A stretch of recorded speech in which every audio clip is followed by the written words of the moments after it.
రేవంత్ రెడ్డిపై మాజీ మంత్రి హరీష్ రావు ఆగ్రహం వ్యక్తం చేశారు. రైతులకు బోనస్ ఎగ్గొట్టిన గొప్ప పాలకుడు సీఎం అని ఆయన అన్నారు. రైతులకు యూరియా లేకుండా చేసిన ఘనత కాంగ్రెస్ కే దక్కుతుందన్నారు.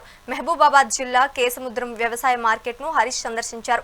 కాంగ్రెస్ పాలనలో దళారులు ఎక్కువ అయ్యారని హరీష్ ఆరోపించారు. డిమాండ్ చేస్తా ఉన్నాం, వెంటనే కేసముద్రం మార్కెట్ లో వడ్ల కొనుగోలు కేంద్రం ప్రారంభించండి.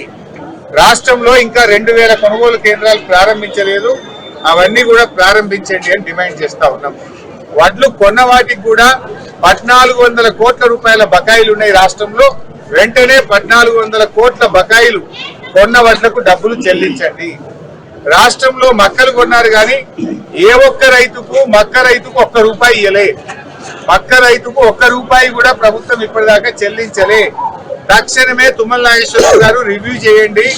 మక్క రైతులను ఎక్కడైతే మక్కలు కొన్నారో వాళ్ళకు వెంటనే డబ్బులు చెల్లించండి అని డిమాండ్ చేస్తా ఉన్నాం.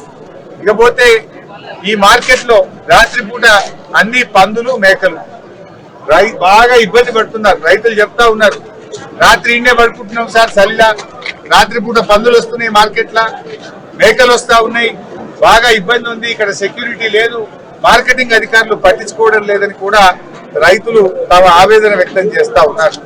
చివరికి ఎంత దుర్మార్గం అంటే సిగ్గుపడాలి రేవంత్ రెడ్డి గారు. బతికుండగానే తీసుకుపోయి ఆయనను మార్చురీలు వేసేసింది. ఇంత దుర్మార్గమా ఇది? ప్రజాపాలన బతుకులోనే తీసుకుపోయి మార్చులు వేస్తారు. ఎలా 2 డాక్టర్లే గెలిచిరు, మరి డాక్టర్లు గెలిచినా కనీసం ఇది కూడా పట్టించుకోరా? ఇలా మరిపడి 100 పడకల ఆసుపత్రి ఆడనే ఆగిపోయింది. అయ్యా రేవంత్ రెడ్డి, నువ్వు కట్టే గురుకులాలు ఇప్పుడు 2 ఏళ్ళు అయింది. ఈడ కూడా కొబ్బరికాయ కొట్టేట్టున్నారు డోనకల్లా. ఏడాది కింద కొబ్బరికాయ కొట్టిరు, అదేందేమో ఇంటిగ్రేటెడ్ స్కూల్ కట్టమని. ఈ ఏడాది వరకు ఒక ఇటుక పెట్టింది లేదు, ఒక కట్టెడు మట్టి దవ్వింది లేదు. అని బీఆర్ఎస్ చేసినటువంటి మన ఊరు మనబడి ఎంతో మంచిగా డిజిటల్ క్లాస్ రూమ్లతోని డైనింగ్ హాళ్లతోని మంచి తరగతి గదుల్ని నిర్మిస్తుంటే అర్ధాంతరంగా మన ఊరు మనబడిని ఆపేసి ఇలా ప్రభుత్వ పాఠశాలల్ని నిర్వీర్యం చేస్తా ఉన్నాడు రేవంత్ రెడ్డి. ఇలా ప్రభుత్వాన్ని